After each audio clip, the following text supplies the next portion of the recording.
Ողջույն, Բուն TV եթերում գրողի ծոցից հաղորդումն է, ես Մարիամն եմ, այսօր ինձ հյուր է եկել ժամանակակից գրողներից Անուշ Քոչարյանը, Անուշի հետ կփորձենք նորից խոսել և փորփրել գտնել թեմաներ, որոնց մասին հուսանք դեռ չի խոսել, ողջույն Անուշ։ Ողջույն։ Ինչպե՞ս ես։ Հրաշալի։ Ինչպե՞ս ես սկսում քո օրը։ Վաու ասեցի, որովհետև այդ ինձ համար երևի ամենից կարևոր բանն է, ընդհանրապես սկիզբը բոլոր առումներով եւ ամեն օր այդ նոր սկիզբը շատ մեծ միայնության հետ կապ ունի, որովհետև լավ իմաստով միայնության, որովհետև ես շատ վաղ եմ արթնանում, մինչ ամուսինս եւ անգամ կատուս կարթնանան, եւ անում եմ մի շարք բաներ, որոնց մասին հիմա մանրամասն չեմ խոսի, որոնք պարտադիր են։ Եվ հետաքրքիր այդպիսի նախախնամություն կա, երևի մի քիչ էլ արդեն սովորույթի հարց է, որ եթե հանկարծ դրանցից որևէ մեկը չեմ անում, օրվա ընթացքում այսպես բանը անընդհատ ինչ-որ բան շարժում եմ մեջս, որ պետք է գտնեմ այդ րոպեն կամ ժամը եւ դա անեմ։ Այնպես որ դա մոտ 2 ժամ, մեկ ավելի տևողությամբ, այսպես ասած, ռիտուալների շարք է։ Դանդաղ ցկվող օրվա սկիզբն է։ Այո, իհարկե դա խոսքը նրա մասին է, որ մինչ քաղաքը այդպես ամբողջությամբ արթնանում է, այդ ընթացքն է մոտավորապես ամռանը 6-ից 8-ը, ձմռանը 7-ից 7:30-ից մինչ 9-ը։ Շուտ էլ քնում ես։ Աշխատում եմ շուտ քնել, ընդհանրապես կատու պահողները երևի ինձ կհասկանան, որ այսպիսի բան կա, կենթանին ինքը քնի ժամեր ունի, կատուները շատ են քնում, բայց այդ գիշերային ժամը իրեն շատ հետաքրքիր է եւ տարիների ընթացքում ինչ որ սովորություն ձևավորվեց, որ ես իր ռեժիմին պետք է ենթարկվեմ, որովհետև վստահում եմ իրեն բնական իր գործողության հարցում ու փաստորեն մի քիչ կատվին ենթարկվելով եմ քնում։ Իսկ կատուների հանդեպ սերը փոքրուց է եղել, թե գրականության հետ է եկել։ Հենց այսօր առավոտ էի դրա մասին իդեպ խոսում, որ մորֆին եկավ սկսեց իր այդ շարժումները, հատուկ շարժումներ ունի, որ իրեն պետք է փաղաքշես եւ այլն, թույլատրելի է էլի օրվա ընթացքում մի քանի րոպե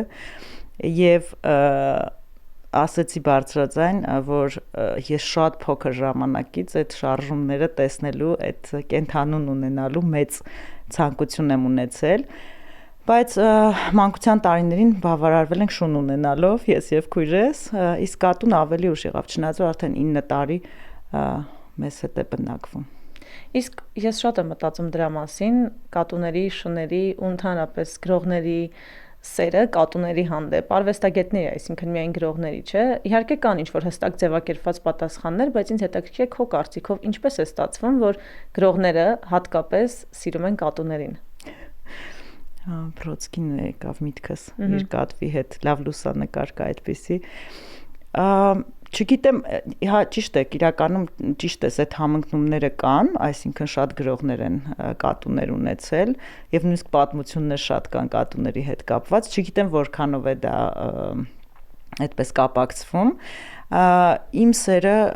կատուների եւ ընդհանրապես կենդանիների նկատմամբ, ինչպես քիչ առաջ ասեցի, բացարձակ վստահությունն է։ Ես կենդանիներին չափազանց շատ եմ վստահում, անգամ գիշատիչ, որ մենք պատկերացնում ենք, չգիտեմ, ամենագիշատիչներին, առյուծներին։ Հա, շատ եմ վստահում, ինչի, որովհետեւ գիտեք, մի կարևոր բան կա, երբ որ բնությունից դու ունես ինչ-որ կարիք, ենթադրենք առյուծը, որ սարսափելի սոված է։ Բնականությունը, որ նա իր որսը պետք է անի, եւ եթե դու հայտնվել ես պատահաբար իր տարածքում սխալ ժամի եւ սխալ իրավիճակում, դե հիմա հա քո վերջն էլ լավ չի լինի, բայց իրենք, այսինքն չափազանց հստակ են շարժվում եւ իրենց տարածքում են, ինչը հաճախ երևի շատ հաճախ մարդուն բնորոշ չի, որովհետև մարդը ունի տեղորոշման խնդիր, ունի տարածքի ադապտացիայի խնդիր եւ որ էականն է, ունի իր նմանների մյուս մարդկանց հետ համագոյատևման խնդիր։ Իսկ օրինակ ոնց են գայլերը բոլորով իրար հետ այդպես լավ համագոյատևում են։ Հա։ Նույնիսկ նրանք, ովքեր այդպես միայնակ են, հա, այսպես կենցաղի մեջ չակերտավոր կենթանիները, որոնք միայնակ են, իրենք բնության հետ են այդ համագոյակցման մեջ եւ շատ հրաշալի է ստացվում։ Մարդկանց դժվար է վստահում։ Չէ, հակառակ, մարդկանց ավելին են վստահում, բայց մարդկանց եւ կենթանիների այդ վստահությունները շատ տարբեր բաներ են։ Այսինքն ես մարդուն վստահում եմ բոլորովին բաց, պատրաստ խոցվելու։ Կենթանու նկատմամբ այդ վախը չունեմ, որքան էլ եմ ասում գիշատիչ լինի։ Զգուշավորություն է ինչ որտեղ, երևի չարտահայտված։ Գիտես, տարիների ընթացքում հասկացա, որ ես անգամ զգուշավորություն չունեմ, շատ անկեղծ եթե ասեմ։ Ինչ իմաստով, որ եթե պիտի կատակեմ եւ այդ կատակը շատ ծայրահեղ է, ուրեմն պիտի կատակեմ։ Թե այդ արդյունքը դրա կամ հետևանքը ինչ կլինի, դա նաեւ այդ մեր հարաբերություն ձևավորող հանգամանքներից մեկն է։ Կամ եթե պիտի ասեմ այն տեքստը, որը որ հենց նոր ձևավորվեց կամ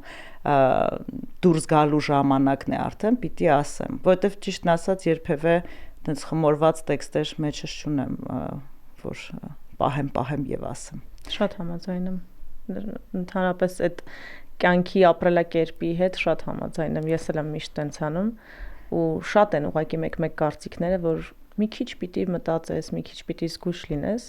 բայց իրականում ինձ թվում է ազատությունը հենց տարածք տալու մեջ է հաճախ, չէ՞։ Իրականում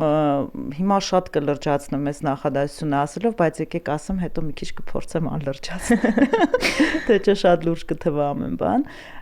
բայց այն պահից, երբ որ դու գիտակցում ես, ընդունում ես, որ դու շատ ժամանակավոր, շատ կարճ ժամանակ ունես այստեղ երկրի վրա, ճիշտն ասած ամեն բան այնքան թեթև ու անգամ անկարևոր, բայց մի քիչ այլ իմաստով անկարևոր է թվում, այսինքն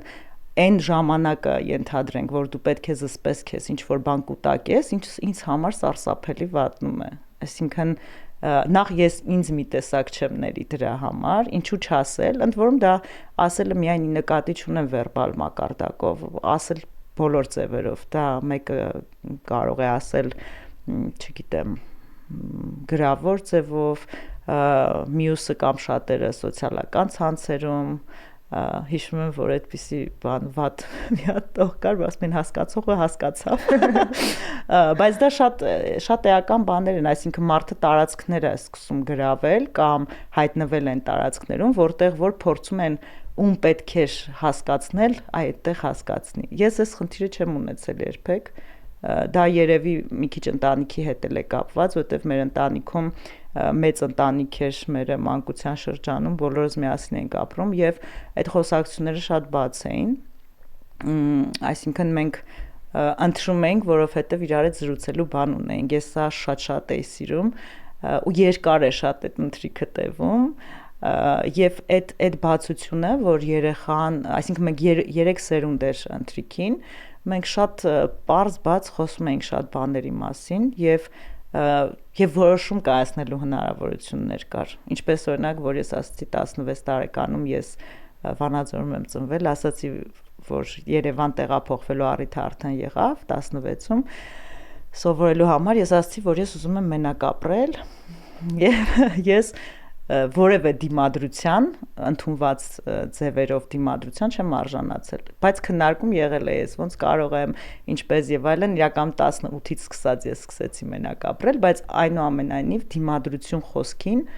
ընդունված կարծրատիպային ձևերով ես չեմ ունեցել։ Այ հիմա ասեցիք, այդ ամբողջը եկավ նորից աչքիս առաջ 90-ականները մեր տունը եւ այլն։ Իսկ շատ ես հիշում։ Դե ես վեպ եմ գրում, որտեղ որ 90-ականների այդ ժամանակներն են եւ մարդիկ են այդ ժամանակների եւ հիշողության այլ ձևի մեջ է հիմա դա, ինքը ոնց որ պատկերապատում լինի, այսինքն դրվագներով, ֆրագմենտներով եկած բաներ են, օրինակ թերթավաճառը մեր 90-ականների, մեր քաղաքի, որը ուներ ակնոց, որը վնասված էր եւ այսպես թելով փաթաթված էր եւ այլն, եւ ես իրեն պատկերով եմ բնականաբար հիշում, ինչպես էր ինքը այդ թերթերը բաժանում ամառ-ձմեռ անձրև, արև բոլոր եղանակներին, հետո այդ պատկերը վերածվում է, այսինքն համադրվում է ինչ-որ շատ այլ պատկերների հետ եւ դու տեսնում ես ամբողջ պատմությունը, այսինքն շատ ուշ ես տեսնում ամբողջ պատմությունը, որովհետեւ նախ դու երեխա ես, ոնց որ ես էի, եւ երկրորդ դու պատմության մեջ չես կարող շատ լավ տեսնել պատմությունը։ Արդեն դա պիտի ինչ-որ ժամանակ անց լինի, դու լինես այդ պատմության կրողը, բայց ըստ էության էլ չլինես մեջը, որպեսզի ինքը ամբողջությամբ բացվի։ Թե չէ տեսնելը միշտ կա իհարկե։ Անկամ երազներում ես գիտեմ, որ որոշ ճարտարապետական կառույցներ կան, որոնք իմ դպրոցի ճարտարապետությունից են եկել, այսինքն դա հենց դպրոցը չի, բայց այդտեղից է եկել, կամ տան, որը պապիս մայրն ու հայրն է սարքել, կամ գետը, որ ուներ այդ բարձր պատնեշները եւ մենք մեր սխրանքների տեղներով պատնեշից ավելի արագ եւ ուղիղ կընկնի գետը, իհարկե դա իր վատ հետևանքներն էլ է ունեցել մանկության շրջանում, ֆիզիկական շատ տրավմաներ եւ այլն, բայց մեկ է այդ այսինքն բոլոր գործողությունները, շարժումները եւ այլն, եւ ունենալ կողքին անմիջապես մեր տնից մի քիչ այն կողմ քիմիական գործարաններ, այսինքն քիմիական գործարանի կմախքը, որովհետեւ այլևս ինքը չէր գործում այդ տարիներին, իսկ դա մեր խաղահրապարակներ, դա ահռելի քաղաքի ահռելի մաս է զբաղեցնում, քիմիական գործարանում մենք մեր խաղերն էինք հորինում, թաքնվելու շատ տեղեր կար, երևի անգամ շատ վտանգավոր, բայց վտանգը այն ժամանակ այդպես չէր ընդգծվում, եւ վտանգը ընդհանրապես չէր հասկացվում, մենք կռիվ էինք խաղում օրինակ, որովհետև մեզ պատմել էին ոնց են մարդիկ պատերազմ գնում եւ այլն, երեխաներ էինք եւ այդ կռիվների ժամանակ մենք մեզ շքանշաններ էինք տալիս, ես շատ լավ եմ հիշում, որ կար ժապավեն ծաղիկների, գուցե դու էլ հիշես, ինքը շատ վատ նյութ էր, այսպես մկրատով պտտում էին, որ ինքը այսպես խուճուճ դառնա, այդ ժապավենից վարդագույն մեր տանը կար եւ այսպիսի բաներ էինք սարքել, իր վրա չգիտեմ ինչեր էինք կպցնում, մեզ շքանշաններ էինք տալիս, ով կռվում հաղթում էր։ Անուշ գրականության մեջ այդ ամեն ինչը հատկապես բերելով, ինչպես ես դնում անկեղծության սահմանները, որ այսքան պիտի լինի անկեղծությունը, դրանից այն կողմ արդեն գրականությունն է։ Գրականության ընդհանրապես տեքստի հետ աշխատելիս կամ նույնիսկ չեմ սիրում այդ արտահայտությունը տեքստի հետ աշխատելիս ականջիս ասեցի եւ ականջիս խորթնչեց գրելիս, այսպես ասենք, ես որևէ սահման չեմ դնում, այդ բացառված բան է, դա գուցե ինչ որ մի որոշ ժամանակ անց, երբ որ դու վերադառնում ես տեքստին, որը դեռ չհրատարակված է, այսինքն դու դեռ շարունակում ես աշխատել, գուցե ոչ թե սահման, այլ հարցեր են առաջ գալիս, որը որ այդ խմբագրման եւ ձևափոխման, ավելացման կամ փոփոխման հարցեր կարող են առաջանալ, բայց սահման երբեք, այսինքն այդպիսի բան անհնարավոր տեղի ունենա։ Եթե դա ինձ հետ տեղի ունենա գրի հետ կապված, ես կմտածեմ, որ գուցե պիտի չգրեմ, որովհետև եթե կա մի բան, որը կամ ինչ-որ բաներ, որոնք որ այսպես շրջագծում են, այսինքն տարածքից էլ քեզ չեն թողնում դուրս գալ, նոր տարածք չեն թողնում մտնել, ուրեմն մի բան այն չէ, այսինքն հաստատ չեմ գրի։ Եվ եղել են այդպիսի շրջաններ 2018-ից 20 թվականը միջև այդ 2 տարին ես ընդհանրապես չեմ գրել։ Ինչ որ դեպքերի հետ էր կապված։ Չէ, փոփոխություն կար, որը որ այսինքն նախ 2018-ի իրադարձությունները եւ այլն, որոնք որ կարծում եմ այնպիսի բաներ են եւ հենց այդ իրադարձությունը, որ ինքը ժամանակ է քեզ տալիս ինչ որ բաների շուրջ մտածելու։ Ես 13 տարի եմ աշխատել վեպի վրա եւ այդ վեպի վերջնական տարբերակը, որի դեպ շուտով լույս կտեսնի, փոփոխությունների ենթարկվել ոչ թե նյութի տեսանկյունից, այսինքն նյութը նույնն է, այլ փոփոխության է ենթարկվել իր ֆորմայի եւ լեզվի տեսանկյունից, Եվ դա հենց այդպիսի անցումների պատճառով շնորհիվ կամ հետևանքով է նայած ինչպիսի անցում է, այսինքն օրինակ 2016-ին լրիվ ուրիշ պատճառով ինքը փոփոխության ենթարկվեց եւ ես էլի դադարի մեջ մտա, 2018-ին մեկ այլ պատճառով, իսկ 2020-ից հետո արդեն ես որոշեցի, որ ժամանակն է, որ ամբողջ պոեզիայի ամբողջ հավաքածուն ունենալ մի գրքի տեսքով, իհարկե ահռելի կրճատումներ արեցին, ընդամենը 62-3 գործ մնաց, իսկ դա 10 տարիների կտրվածքով էր, որպեսզի ես վերջնական տրվեմ այն տեքստին, որը վեպինն է։ Այսինքն դու այդպիսի դեպքերում պետք է միշտ տրվել եւ համբերատար։ Հիմա ես մեկ-մեկ որ խոսում եմ, հետադարձ նայում եմ այդ դադարները, այսինքն ասում եմ 2 տարի, չգիտեմ, 1 տարի եւ այլն, ես շատ շնորհակալ եմ, որ այդպիսի դադարներ եղել են, որովհետեւ տեքստը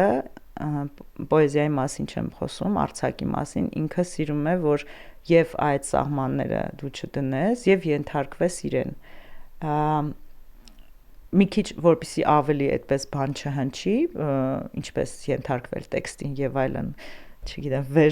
վերամբարձ չհնչի, դա հետեւյալն է, որ կա ժամանակ, որը նպաստավոր չի այդ տեքստի համար։ Եվ երբեմն պետք է համակերպվել նաեւ նրա հետ, ինչի հետ ես համակերպվել եմ որոշ ժամանակ, որ կա տեքստ, որը այլևս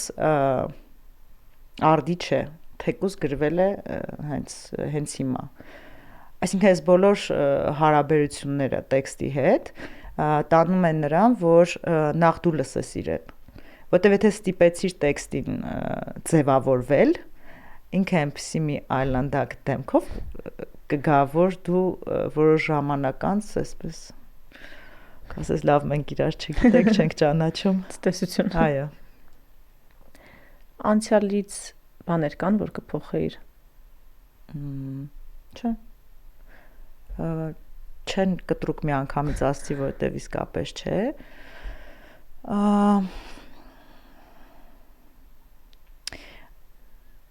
Ես այն առաջին հարցը, որ տվեցիր առավոտվա մասին, այս շատ կարևոր կապակցում է, որտեվ ես ամեն առավոտ իսկապես սա բան չի, այսինքն այն ընդունված տեքստերի չի, որ հիմա ասում եմ, ինձ համար ամեն ինչ ոնց որ զրոյանում է, պարզայս ունեմ բոլոր ապրումները, հիշողությունները, պատկերները, անգամ երեկվա օրինակ տհաճ կամ հաճելի միջադեպը, չգիտեմ, հանդիպումը եւ այլն, բայց էներգետիկ առումով առավոտյան ես այդպես զրոյական վիճակի մեջ եմ եւ պատրաստ նոր սխրանքների եւ նոր բաների, հատկապես նոր զրույցների ու նոր մարդկանց հանդիպելու, որովհետեւ ես երկուսը շատ եմ սիրում եւ կարեւորում։ Եվ այդ առումով անցյալից փոխելու չէ, ոչինչ, անգամ հիմա էլի, չգիտեմ ինչ է զրույցի ընթացքում, ամեն ինչ ասում ես, պատկեր է գալիս աչքիս առաջ, եւ հիշեցի մեր կամուրջը, որ գետը անցնում էինք դպրոց գնալու համար, դեպետի վտակներ, տանձուտը մեր տան կողքով գնում, որը չուներ տախտակներ, այսինքն մի 8 տախտակ էր օրինակ 40-ի փոխարեն, եւ տեղեր կար, որ այսպես բարակ խողովակ էր, մենք վրայով անցնում ենք եւ հավանականությունը, որ մենք կընկնենք գետը շատ մեծ էր, բայց անգամ դա չէի փոխի, այսինքն դա այդ ժամանակի կամուրջն էր, որը այն ժամանակ վերանորոգել, սարքել համալիր կերպով հնարավոր չէր այդ տարիներին, հա, եւ շատ ինքնաշեն էր այդ սարքելու process, ինքը մեկը տնից տախտակ էր բերում, մյուսը ինչ որ երկաթով կողքներ ամրացնում, այսինքն մեկը գնացել էր գարնանը մեր հարևաններից քարերներ մեծ հանել այն մտքով, որ եթե մի օր մեկը ընկնի, այդ ջուրը գոնե քարերին չընկնի, էլի ընկնի այդ փափուկ ջրային զանգվածի մեջ։ Եվ այս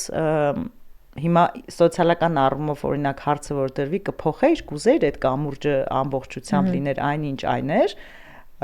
դե հա տրամաբանորեն, բայց եթե տրվեր այդ ոնց որ հնարավորությունը գնալ այդ 95 թվական եւ հիմա փոխել, կպահպանեի, որովհետեւ հակառակ դեպքում շատ բաներ չէին ձևավորվի այնպես ինչպես պիտի ձևավորվեին։ Էլ չեմ ասում որ կար երկրորդ կամուրջը, քարեղեն, որը երկաթգծի վրայով էր անցնում,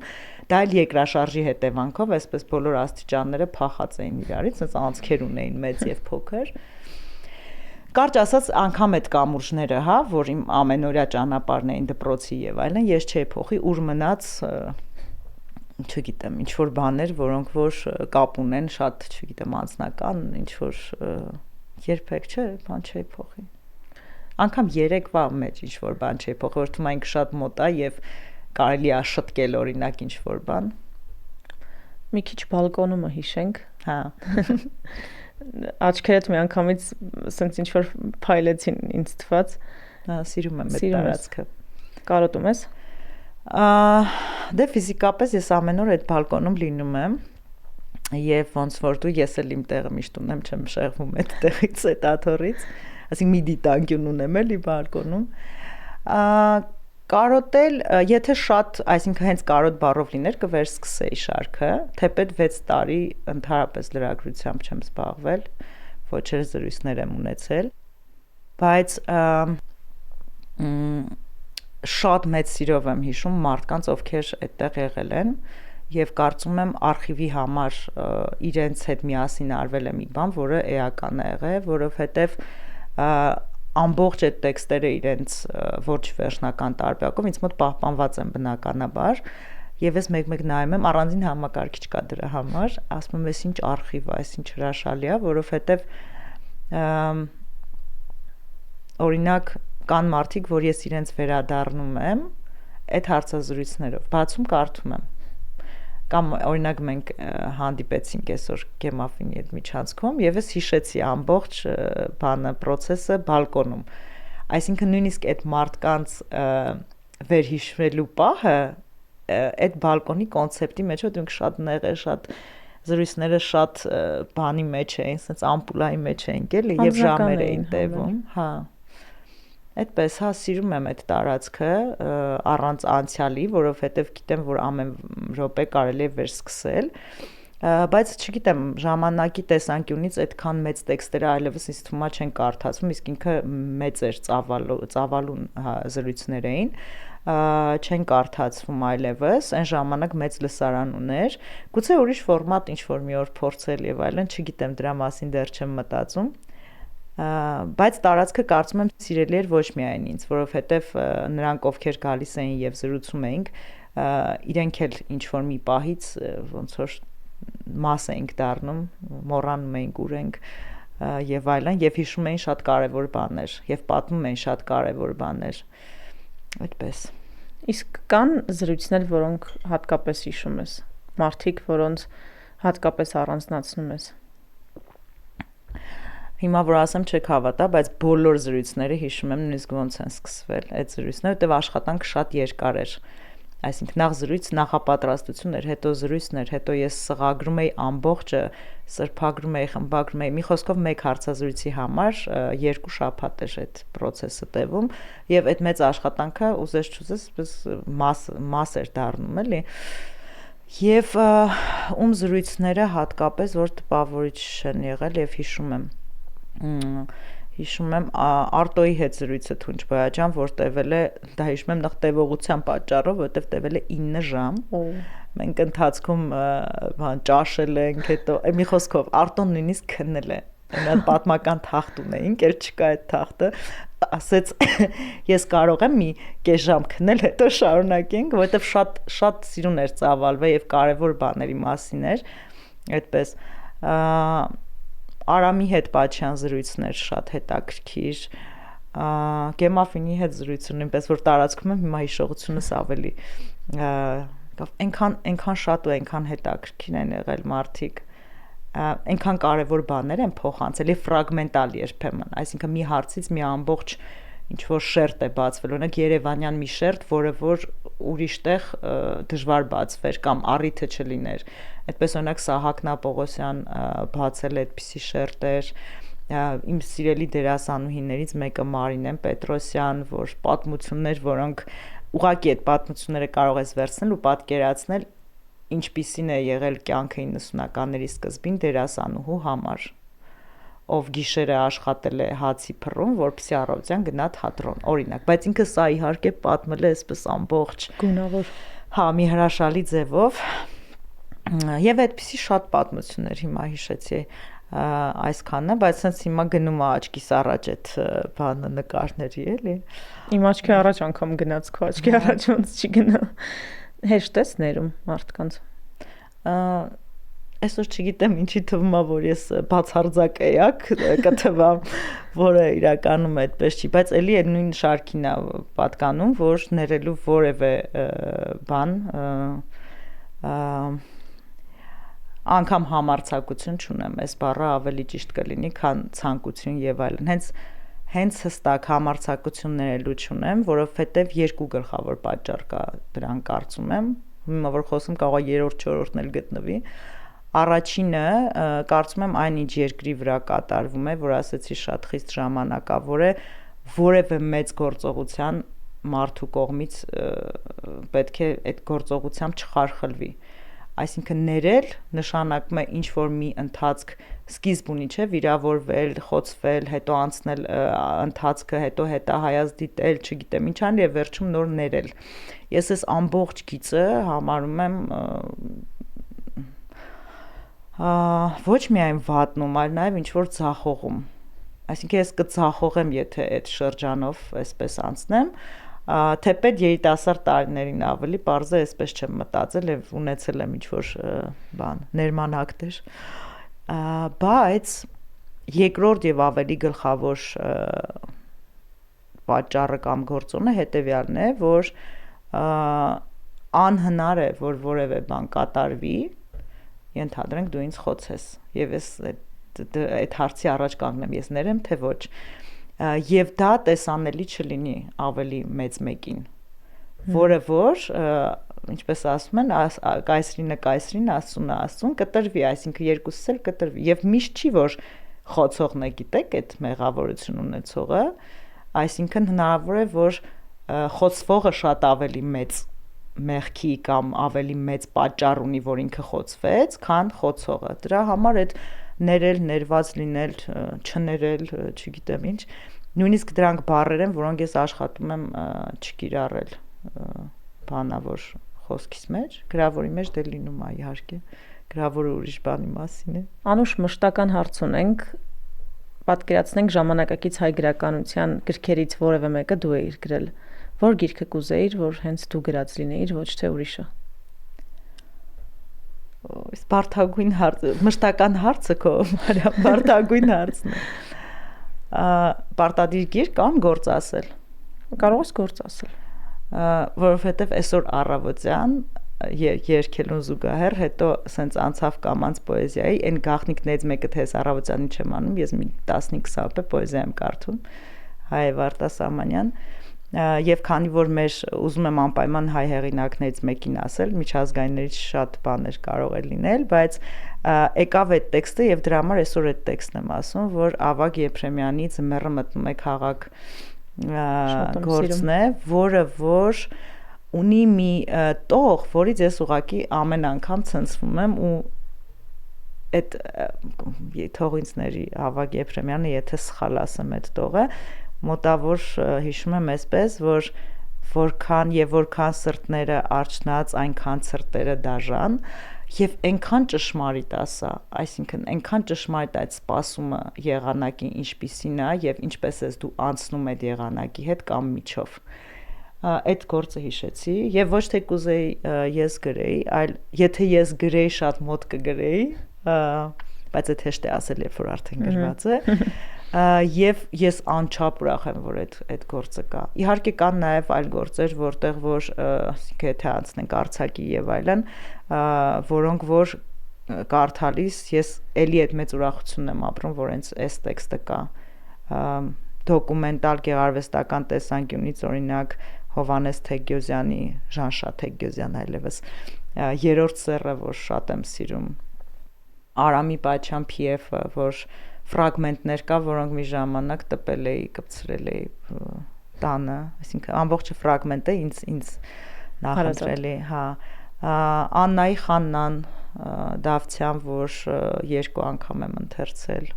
հազվադեպ բան է, այդպես որ 2 անգամ ընթերցեմ։ Այսինքն հիմա ինչ հիշեցի, ասեցի, բայց այդպիսի բաները շատ են, բայց դոմինանտ այսօր որ եկել է, դա Ավագ Եփրեմյանի Ձմեռը մտնում է քաղաք։ Շնորհակալություն եւ 3 բլից արագ հարց, այսպես արագ փորձենք պատասխանել։ Եթե չլինեիր կամ չունենայիր այն մասնագիտությունները, որոնք հիմա ունես, կլինեիր դերասան, գիտնական, թե քաղաքական գործիչ։ 3-ից պարտադիր մեկը պետք է ասեմ։ Ոայ,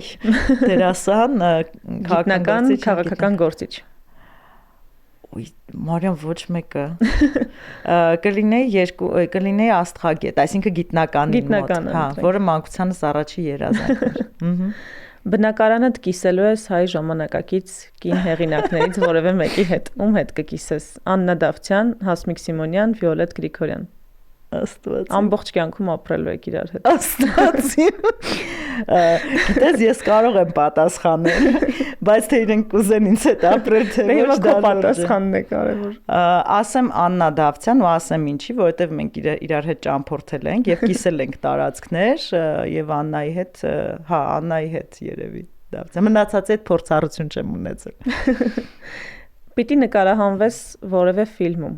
որ ռեժիսորին կընտրես՝ Գոդար, Տարանտինո, թե Ալմադովար։ Տարանտինո չէ։ Գոդար։ Գոդար։ Եվ գրողի ծոցիցը հավես էր, ձանձրալի էր, թե տարօրինակ էր։ Արի ասեմ տարօրինակ, որովհետև նախ լսել եմ, որ բոլորը հավեսն են ասում, բայց չեմ հիշում դու տարօրինակը ասում ես, թե չէ ուրիշներին։ Տարօրինակը մեկ-մեկ փոխում եմ ու հավեսն էլ մեկ-մեկ հետաքրքիր եմ ասում։ Հա, ասում։ տարօրինակը բառի սպուն իմաստով, այսինքն տարբերվող օրինակ էր, այդ իմաստով տարօրինակ։ Շնորհակալություն շատ, որ եկար ու օրվա մի մասը կիսեցիր ինձ հետ։ Ձեզ էլ շնորհակալություն, սիրելի հեռուստադիտողներ, Բուն TV եթերում գրողի ծոցից հաղորդումներ, մնացեք մեզ հետ։